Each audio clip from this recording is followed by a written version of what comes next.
Yesu Kristo ashimwe. Tugiye gusoma igice cya kabiri cyo mu butumwa bwiza uko bwanditswe na Luka. Reka dusome mu izina rya Yesu. Kuvuka kwa Yesu. Nuko muri iyo minsi itegeko riva kwa Kayisari Augusito ngo abo mu bihugu bye byose bandikwe. Uko niko kwandikwa kwa mbere kwabayeho Koruneliyo ategeka i Siriya. Bose bajya kwiyandikisha, umuntu wese ajya mu mudugudu w'iwabo. Yosefu nawe ava i Galilaya mu mudugudu w'i Nazareti ajya i Yudaya mu mudugudu wa Dawidi witwa i Betelehemu, kuko yari wo mu nzu ya Dawidi no mu muryango we. Ajya kwiyandikishanya na Mariya uwo yasabye wari utwite. Bakiri iyo, igihe cye cyo kubyara kirasohora, abyara umuhungu w'imfura, amworosa imyenda y'impinja, amuryamisha mu muvure w'inka, kuko bari babuze umwanya mu icumbi. Mariya abwira abungeri ko Yesu avutse. Muri icyo gihugu harimo abungeri bararaga ku gikumba bahindana kurinda umukumbi wabo. Nuko marayika w'umwami Imana abahagarara iruhande. Ubwiza bw'umwami burabagirana bubagota impande zose, bagira ubwoba bwinshi.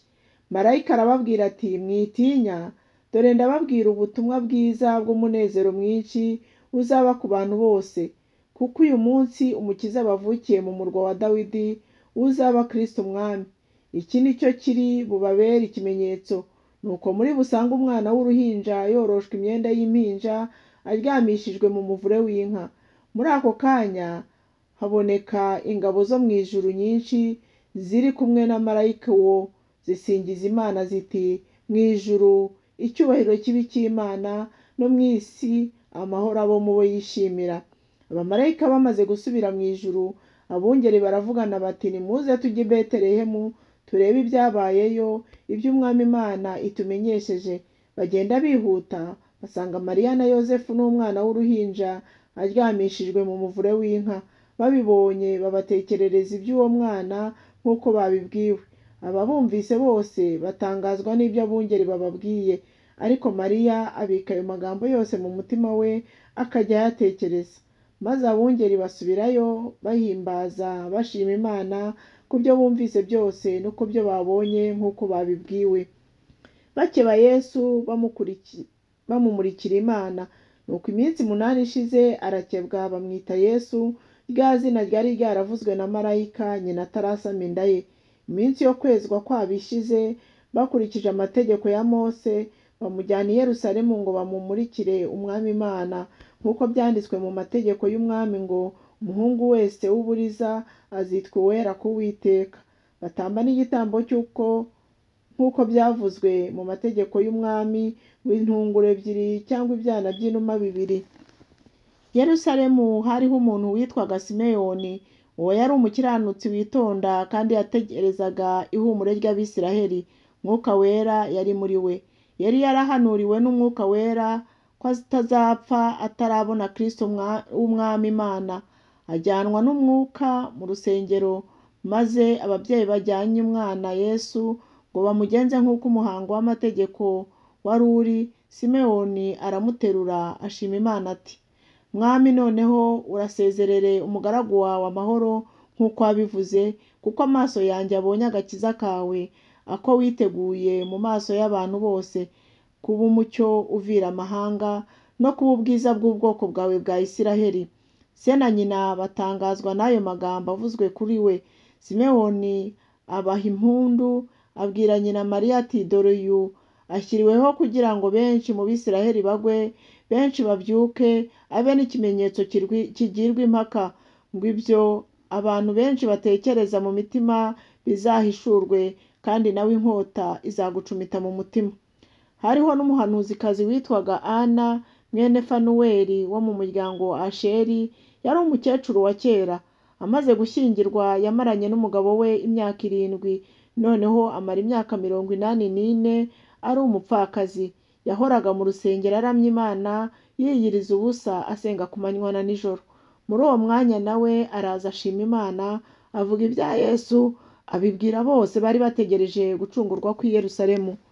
Ababyeyi ba Yesu barangije ibyategetswe n'amategeko y'umwami Imana byose, basubira i Galilaya mu mudugudu wabo i Nazareti. Nuko uwo mwana arakura, agwiza imbaraga, yuzuzwa ubwenge, kandi ubuntu bw'Imana bwari muri we. Yesu yisigarira i Yerusalemu. Uko umwaka utashye, ababyeyi be bajyaga i Yerusalemu mu minsi mikuru ya Pasika. Nuko amaze imyaka 12 avutse, barazamuka nk'uko umugenzo w'iyo minsi mikuru wari uri. Bamaze iyo minsi basubirayo, uwo mwana Yesu asigara i Yerusalemu, ababyeyi be batabizi. Icyakora bibwiraga yuko ari mu itara ry'abantu bajyanye nabo. Nuko bagenda urugendo rw'umunsi umwe, maze bamushakira muri bene wabo no mu nshuti zabo. Bamubuze, basubira i Yerusalemu bamushaka. Hashize iminsi 3 bamubona mu rusengero yicaye hagati y'abigisha, abateze amatwi kandi ababaza. Abamwumvise bose bagatangazwa n'ubwenge bwe n'ibyo abasubiza. Bamubonye baratangara. Nyina aramubaza ati, mwana wanjye, ni iki cyatumye utugenza utyo? Dore njye na so twagushatse dufite umutima uhagaze. Arabasubiza ati, mwanshakiraga iki? Ntimuzi yuko binkwiriye kuba mu rugo rwa data? Ntibasobanukirwa n'iryo jambo ababwiye. Amanukana nabo ajya i Nazareti, agahora abumvira.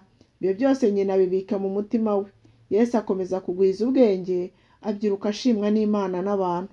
Yohana Umubatiza atangira kwigisha no kubatiza.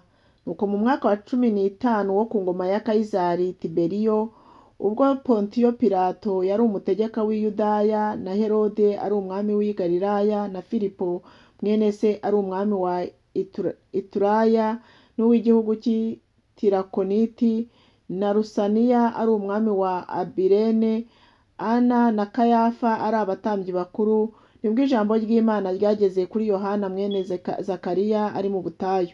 Ajya mu gihugu cyose giteganye na Yorodani, abwiriza abantu iby'umubatizo wo kwihana ngo bababarirwe ibyaha, nk'uko byanditswe mu gitabo cy'amagambo y'umuhanuzi Yesaya ngo, ijwi ry'urangurura mu butayu ati, nimutunganye inzira y'Uwiteka, mugorore inzira ze. Igikombe cyose kizuzuzwa, n'umusozi wose n'agasozi bizaringanizwa, n'ibigoramye bizagororoka, n'inzira zidaharuwe zizaharurwa. Abantu bose bazabona agakiza k'Imana. Yohana ahugura abashaka kwihana. Nuko abwira iteraniro ry'abantu benshi bari baje kubatizwa nawe ati, mwa bana b'inshiramwe, ninde wababuriye ngo muhunge umujinya uzatera? Ngaho nimwere imbuto zikwiriye abihannye, kandi ntimutangire kwibwira muti ko dufite Aburahamu akaba ari we sogokuruza. Ndababwira yuko ndetse Imana ibasha guhindurira Aburahamu abana muri aya mabuye. Nuko intorezo igezwe ku bishyitsi by'ibiti. Igiti cyose kitera imbuto nziza kizacibwa kikajugunywa mu muriro. Abantu baramubaza bati, none se tugire dute? Arabasubiza ati, ufite imyenda 2 umwe awuda ufite, n'ufite ibyo kurya nagira atyo nawe. N'abakoresha b'ikoro nabo baje ngo babatizwe baramubaza bati, mwigisha tugire dute? Arabasubiza ati, ntimukake abantu ibiruta ibyo mwategetswe. N'abasirikare nabo baramubaza bati, natwe tugire dute? Arabasubiza ati, ntimukagire umuntu muhongesha cyangwa ngo mumurege ibinyoma, kandi ibihembo byanyu bibanyure. Yohana abwira abantu ibya Yesu. Nuko abo bantu bagira amatsiko bose, bibwira yuko ahari none Yohana yaba ari we Kristo. Nuko Yohana abasubiza bose ati, ni koko njyewe ndababatirisha amazi, ariko hazaza undusha ubushobozi, ndetse ntibikwiriye ko napfundura udushumi tw'inkweto ze. Uwo ni we uzababatirisha Umwuka Wera n'umuriro. Intara ye iri mu kuboko kwe, kandi azeza imbuga ye cyane. Amasaka ayahunike mu kigega cye, naho umurama azawucanisha umuriro utazima. Akomeza kubwiriza abantu ubutumwa bwiza, kandi abahuguza byinshi. Ariko muri icyo gihe umwami Herode acyashywe na Yohana ku bwa Herodiya mukamwene se, no kubw'ibindi bibi yari yarakoze. Kuri ibyo byose yongeraho iki? Afata Yohana amushyira mu nzu y'imbohe. Yesu abatizwa. Nuko abantu bose babatijwe na Yesu. Amaze kubatizwa, agisenga ijuru rirakinguka, Umwuka Wera aramumanukira afite ishusho y'umubiri usa n'inuma. ijwi rivugira mu ijuru riti, ni wowe mwana wanjye nkunda nkakwishimira. Amazina ya ba sekuruza wa Yesu.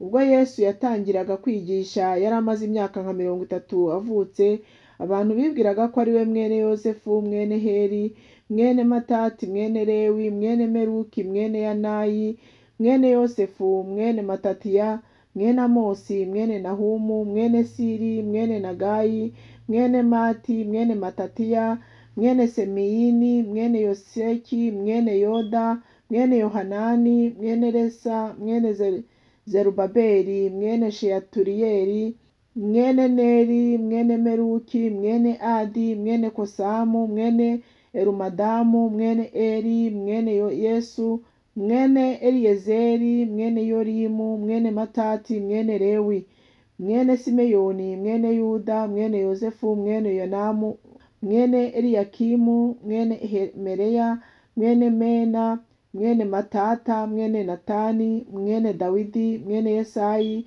mwene Obedi, mwene Boazi, mwene Salumoni, mwene Nahashoni, mwene Aminadabu, mwene Aruni, mwene Hesironi, mwene Peresi, mwene Yuda, mwene Yakobo, mwene Isaka, mwene Aburahamu, mwene Tera, mwene Nahori, mwene Serugi, mwene Rewu, mwene Peregi, mwene Heberi, mwene Shera, mwene Kenani, mwene Arupakisadi, mwene Shemu, mwene Nowa, mwene Lameki, mwene Metusela, mwene Henoki, mwene Yeredi, mwene Mahalaleli, mwene Kenani, mwene Noshi, mwene Seti, mwene Adamu,